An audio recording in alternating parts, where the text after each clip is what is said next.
बदलते समय के साथ में ग्रह अपने परिवर्तन कर जाते हैं, अपने प्रभाव बदल जाते हैं।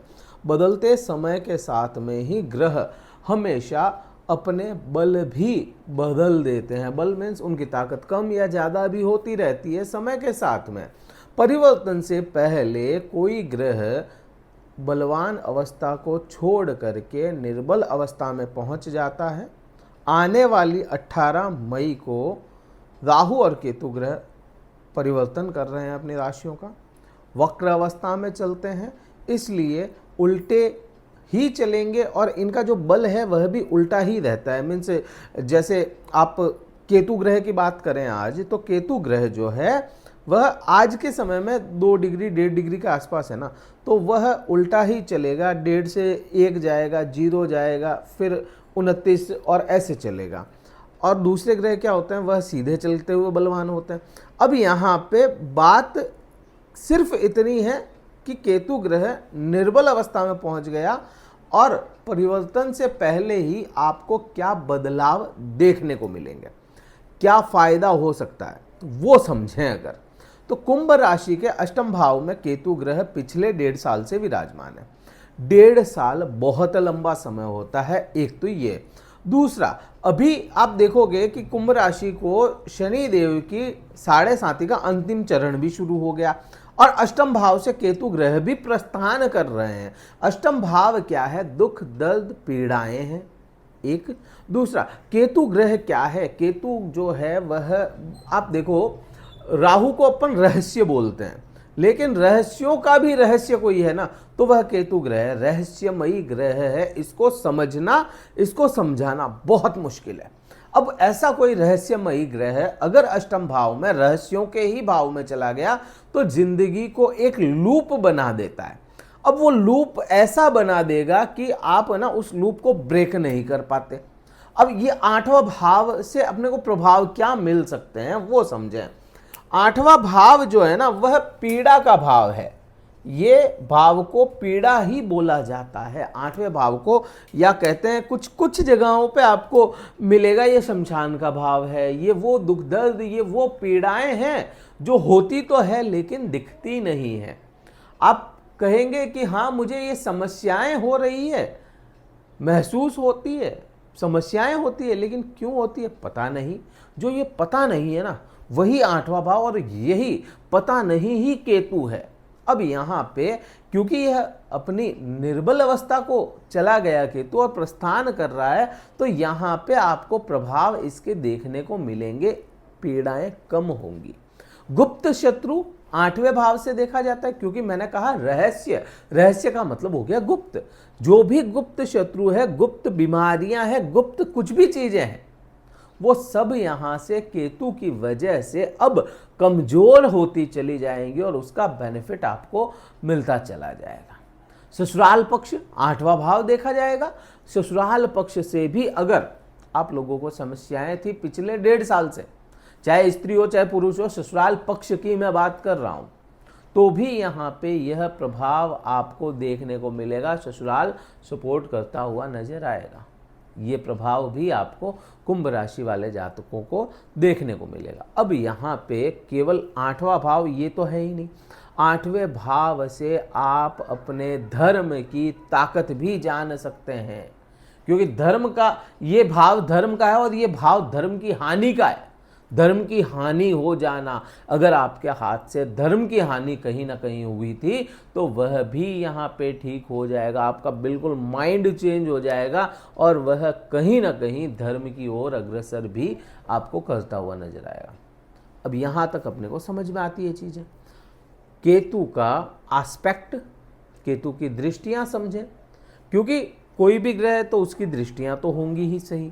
अब कहीं कहीं पे मैं वो नहीं कहूँगा, लेकिन हाँ कहीं कहीं पे ओल्ड क्लासिक्स में भी कहीं पे केतु की दृष्टियाँ दिखाई गई है, कहीं पे नहीं दिखाई गई है, लेकिन अपन मान के चलें कि केतु की दृष्टियाँ हैं। और ये केतु की जो दृष्टि है 5वीं दृष्टि, राहु, बृहस्पति और केतु, इन तीनों के पास में समान दृष्टियाँ, लेकिन प्रभाव बदले हुए हैं। अब केतु के प्रभाव अलग होते हैं, राहु के प्रभाव अलग हैं, बृहस्पति के प्रभाव अलग हैं।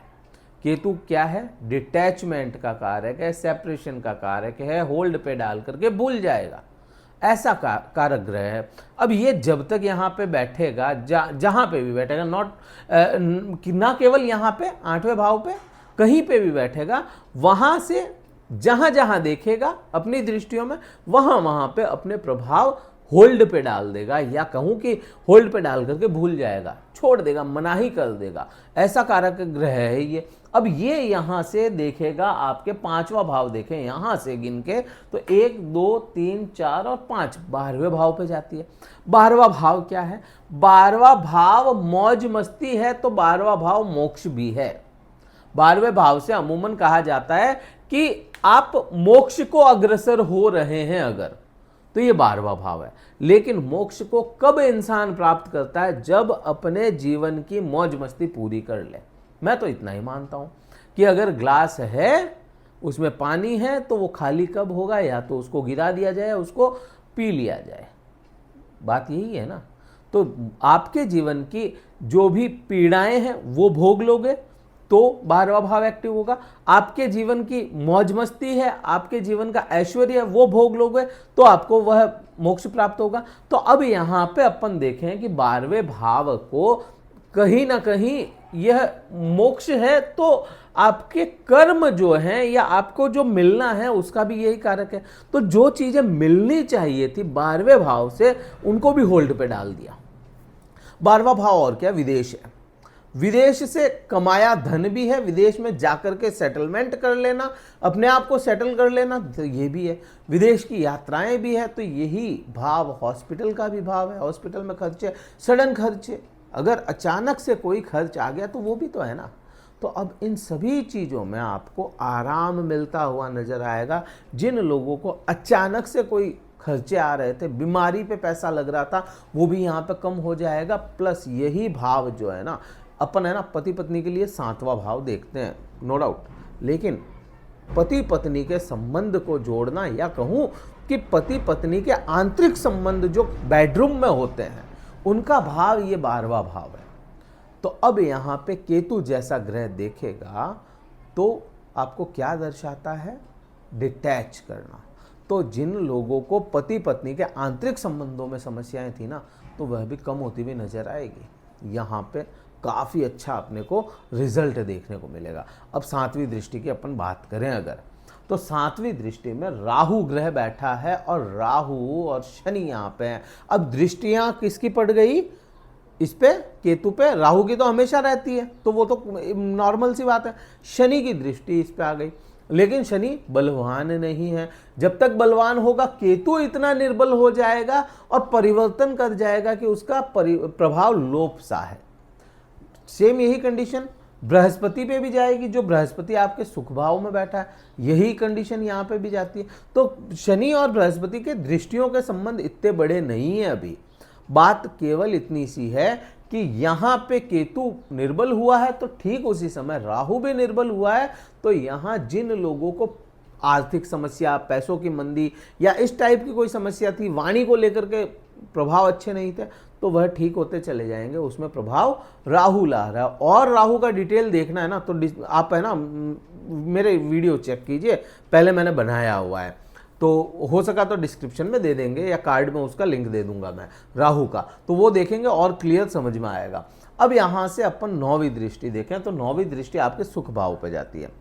बृहस्पति ग्रह बैठा हुआ है यहाँ पे पिछले 1 साल से, लेकिन 1.5 साल से दृष्टि लगातार यहाँ पे केतु की है। केतु को मैंने बताया आपको कि सेपरेशन है, डिटैचमेंट है, होल्ड पे डाल करके भूल जाना है। तो यहाँ पे आपको भौतिक सुखों से इसने दूर रखा।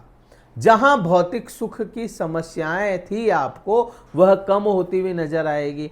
प्लानिंग बहुत अच्छी थी कि ये प्रॉपर्टी खरीदनी है, उलझ गई, तो वह भी उलझान जो है कम हो जाएगी।